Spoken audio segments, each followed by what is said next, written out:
Welcome back guys. मोनालीज किचनमध्ये आपल्या सर्वांचं परत एकदा सहर्ष स्वागत करत आहे. तर चला बघू, आज संडे स्पेशल काहीतरी स्वीट डिश बनवूया. मी 4 इथे संत्रे धुवून घेतले आहे स्वच्छ. आता आपण याच्यापासून मुलं तसेही फ्रूट्स खात नाही, तर त्यापासून आपण आज एक टेस्टी रेसिपी बनवूया.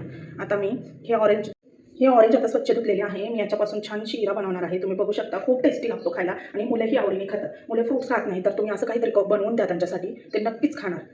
तर संडे स्पेशल मुलांची काहीतरी फरमाईश असते, मम्मा हे खायचं आहे, मम्मा ते खायचं आहे, काहीतरी वेगळं बनव. तर तुम्ही बघू शकता की मी आज ऑरेंजपासून फ्रूटही जातं आणि व्यवस्थित मुलं आवडीने पण खातात. तुम्हाला माहिती आहे की आपण संत्र्यापासून आपल्याला व्हिटॅमिन सी मिळतं, जे शरीराला आपल्या आवश्यक आहे. सो तुम्ही बघू शकता, मी आता याच्यापासून असं छान टेस्टी शिरा बनवत आहे. तुम्ही बघू शकता, खूप सोप्या पद्धतीचा हा शिरा आहे. तुम्ही बघू शकता, आपला संत्रा चांगला सोलून झालेला आहे. यामधले मी स्वच्छ करून बी बाजूला काढून घेत आहे. हे बी जरा कडसर लागतं, त्यामुळे आपल्याला हे स्वच्छ करून घ्यायचं आहे. हे सगळं स्वच्छ झाल्यावर मिक्सरमध्ये ग्राइंड करून घ्यायचं आहे. याचा ज्यूस आपल्याला करून घ्यायचा आहे. तर हे सगळे संत्रे मी मिक्सरच्या भांड्यात काढून घेत आहे ग्राइंड करण्यासाठी. बघू शकता, आपला पॅन चांगला तापून झालेला आहे. आता मी याच्यात 2 चमचे तूप घालणार आहे रवा भाजण्यासाठी. ऑरेंज शिरा बनवण्यासाठी आपल्याला खमंग रवा भाजून घ्यायचा आहे. 1 वाटी मी रवा टाकलेला आहे. तुम्ही बघू शकता, रवा चांगला भाजत आहे आपला. त्यात मी थोडं करून 2-3 चमचे तूप टाकत आहे. साजूक तुपाने तर खूप खमंग आणि छान टेस्ट येते शिऱ्याला. आपला रवा हळूवार भाजतो आहे. त्यामध्ये मी आता ड्रायफ्रूट टाकणार आहे. मी ड्रायफ्रूट थोडेसे जाडसरच ठेवले आहे. बदामाचे काप केले आहे मी, ते थोडे जाडसरच आहे. आपला रवा चांगला परतून झालेला आहे. आता मी थोड्या वेळ गॅस बंद करते. आपल्याला ऑरेंज ज्यूस करून घ्यायचा आहे.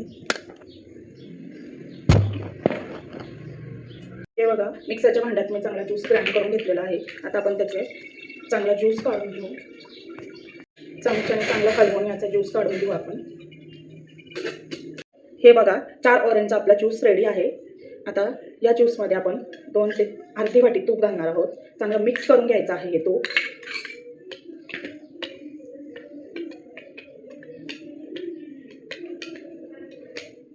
पाऊण वाटी आपण यात साखर घालणार आहोत. हे चांगलं मिक्स करून घ्यायचं आहे. तुम्ही बघू शकता, आपलं पॅन तापलेलं आहे. आता मी हे सगळं पॅनमध्ये आपलं ऑरेंज ज्यूस, साखर आणि तूप मिक्स केलेलं आहे. त्याला चांगलं आपण मिक्स करून घेणार आहोत.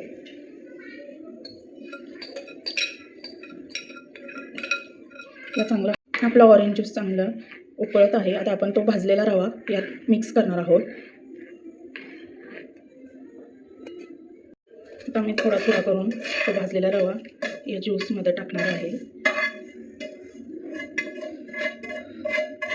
आता हे मिश्रण चांगलं मिक्स करून घ्यायचं आहे. जोपर्यंत घट्ट होत नाही तोपर्यंत याला चांगलं हलवत राहायचं. आपण थोडासा फूड कलर यात टाकणार आहे कलरसाठी, ज्याने कलर आणखीन छान येतो शिऱ्याचा. तुम्ही बघू शकता की आपल्या रव्याचा ऑरेंज शिरा तयार आहे. किती छान कलर आलेला आहे याला. ऑलमोस्ट हा झालेलाच आहे. आता आपण गॅस बंद करणार आहोत. थंड झाल्यावर तो आपोआप थिक होऊन जातो आणि खायला पण एकदम टेस्टी लागणार आहे. तुम्ही ही रेसिपी नक्की ट्राय करा.